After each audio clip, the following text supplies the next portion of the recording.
I really reached the pinnacle of my medical career as a house officer because I'm very good at organising MDTs and not very good at doing anything else. So last year at HTD I organised a lot of MDTs, and one of them was a Hydatid MDT, but it was actually a very nice way to sort of get to grips with Hydatid and do some Hydatid work on the side. And I'm going to do a quick run through of Hydatid and then talk a little bit more about the stuff that we've been doing at UCH recently. But when I went over this with some Tommy's registrars yesterday, it seems that unless you've been at HTD, you're not really very exposed to Hydatid, so I just want to give a quick update on it to start with. So Hydatid disease is found worldwide. There are hyperendemic areas, principally China, North America and South America. And good for us in Hydatid Clinic is that there's a large amount of Hydatid in Eastern Europe. Bad for the Daily Mail because most of it's cut from Romania and Bulgaria, and so lots of people coming in with it, which is great. The UK is an endemic area, although reducing numbers, and probably hardly any endemic transmission in the UK now that people regularly worm their farm dogs. And because nothing without no parasitology talk is complete without a life cycle, this is essentially what happens in Hydatid disease. You have your adult tapeworm in the gut of the dog. The eggs are released in the stool and contaminate pasture land. And then innocent sheep comes and eats the pasture and develops a cyst, which is usually in the liver. So the egg is swallowed into the duodenum, and then the oncosphere invades into the portal vein and is deposited in the liver. And this is really what it looks like. So on the outside, you have a laminated membrane, which protects the cyst from the immune system, essentially. Then you have a germinal layer, which produces scholexes, the fertile hooks that are at the top of the tapeworm. It's worth saying that each of those scholexes, if it's swallowed by a dog, will create a new, is able to create a new tapeworm. But if that cyst bursts within a sheep, each of those is capable of producing a new Hydatid cyst, so they're essentially pluripotent. And also within these large mother cysts, you have daughter cysts floating, which are essentially miniature versions of the mother cyst. And this is what they look like.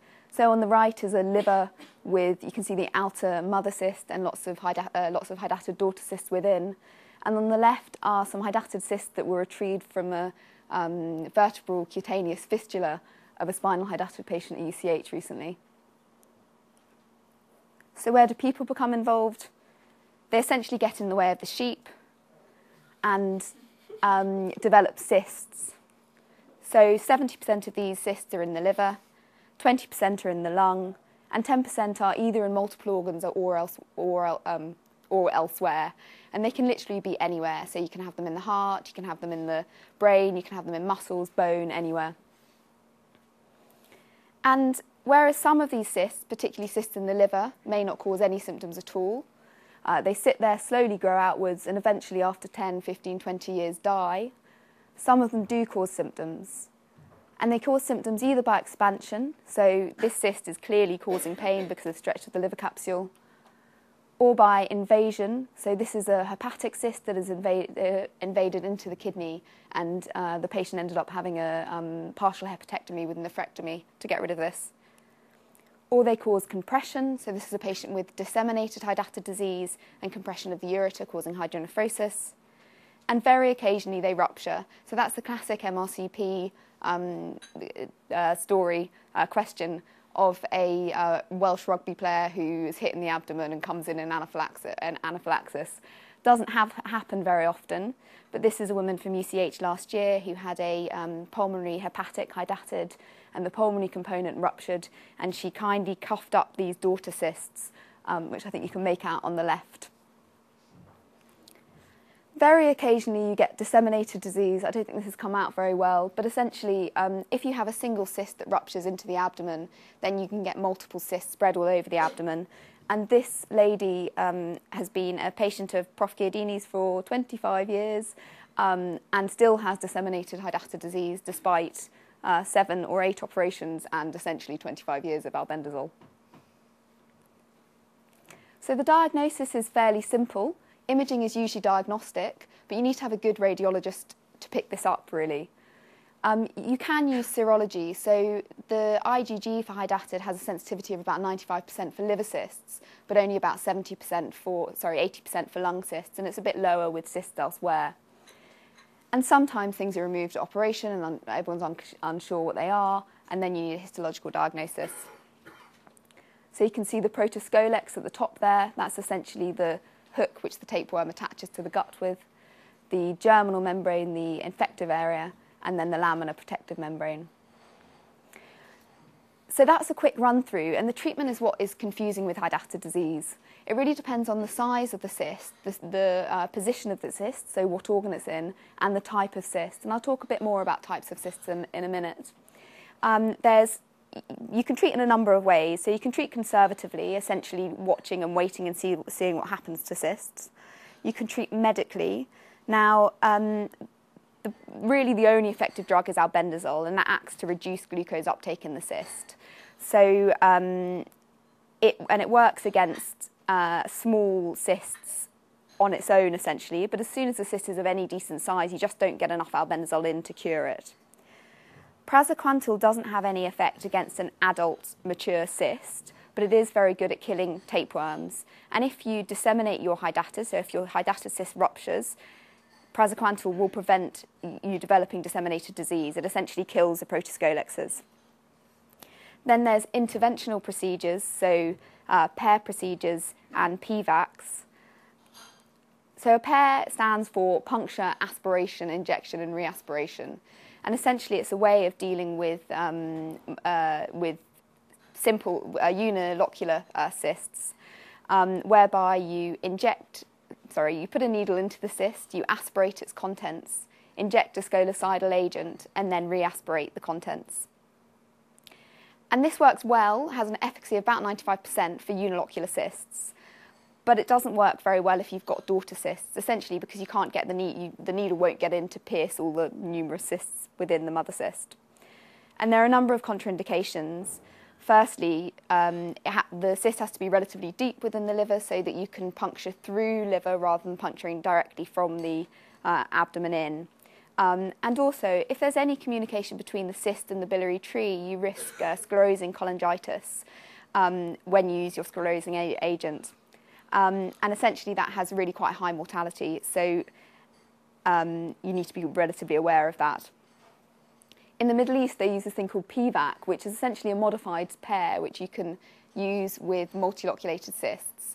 And it's pretty draconian. You put a trocar into the liver under local anaesthetic, break down all the cysts, and then put a large bore needle in to aspirate everything out again.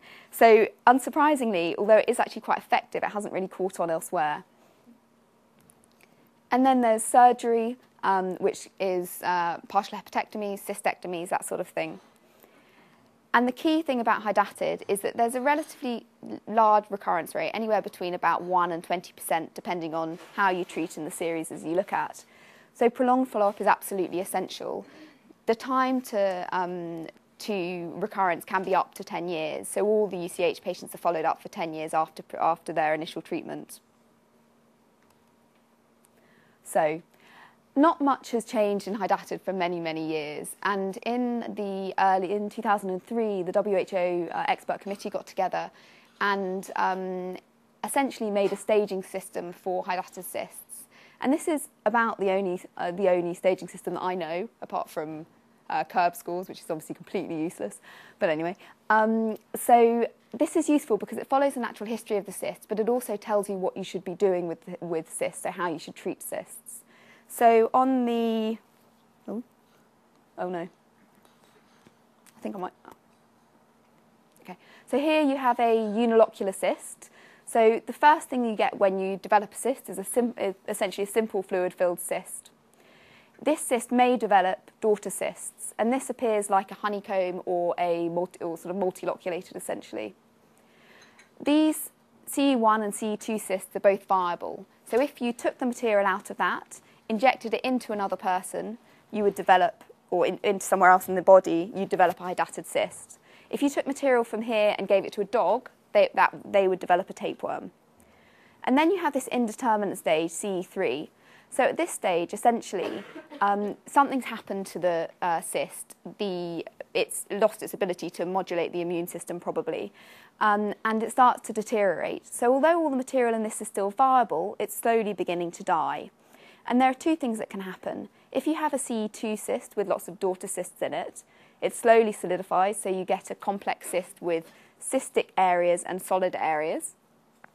If you have a CE1 cyst that starts to degenerate, you just get the laminar membrane, this bit here, falling in, and so you get these sort of waving membranes that are mobile within the cyst, and you can see on ultrasound.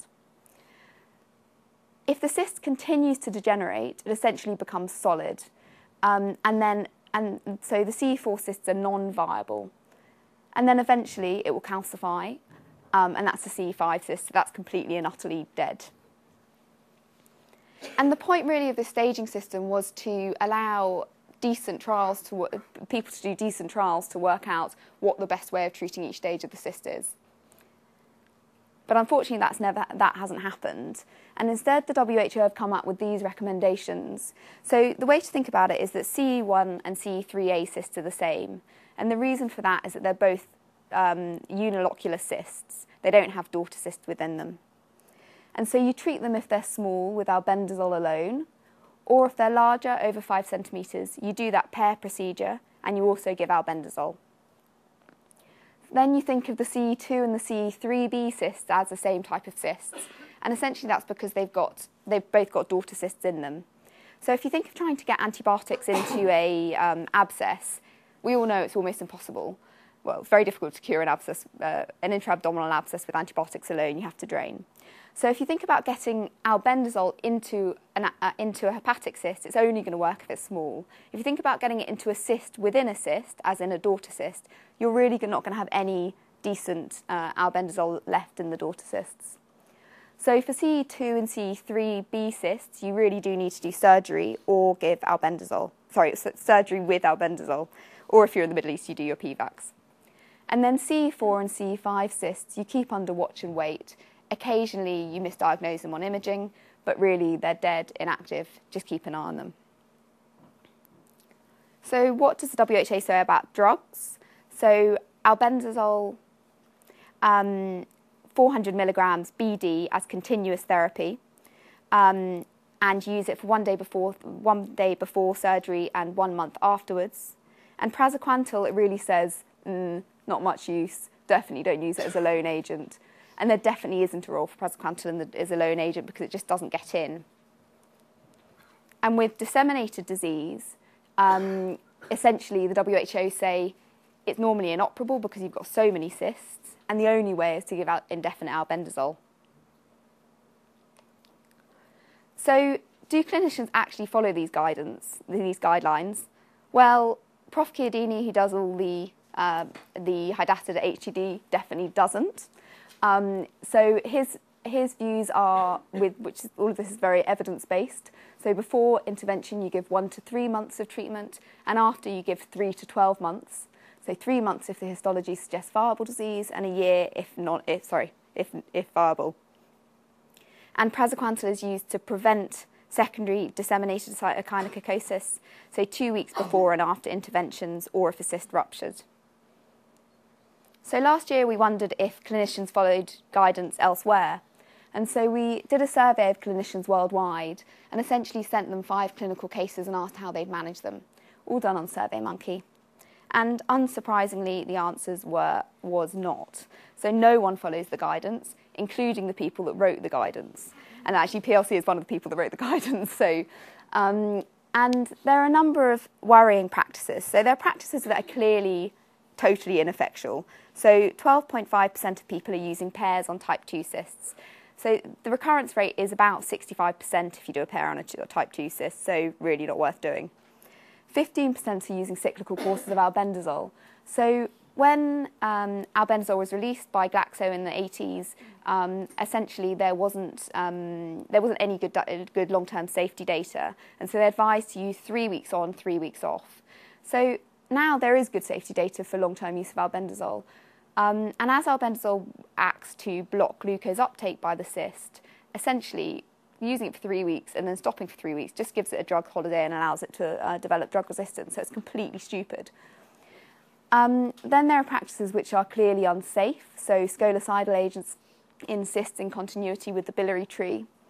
And then there are areas where there's just no evidence. So there's very little evidence on the length of albendazole treatment before and after interventions.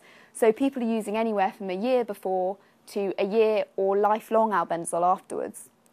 The role of praziquantel is a total, no one knows at all how to use praziquantel. So some people are using a single stat dose. Some people are using 100 milligrams BD for a year. Some people are using 40 milligrams once a week.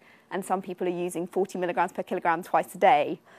In addition to this, the use of short-course albendazole in disseminated disease is very prominent. Cool.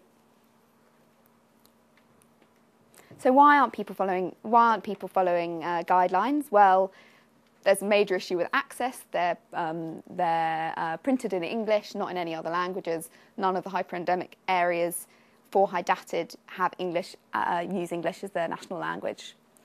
There's no evidence, so they're definitely not evidence-based. I'm going to skip over these next two slides, but suffice to say, the evidence for albendazole suggests 3 months of treatment before surgery and 3 months afterwards.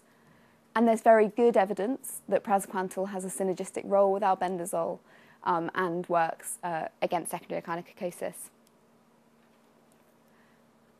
So people have prior experience, which modifies how they treat their patients, and albendazole is unavailable or just too expensive. So this was a super cool Algerian cardiothoracic surgeon that I met at a conference.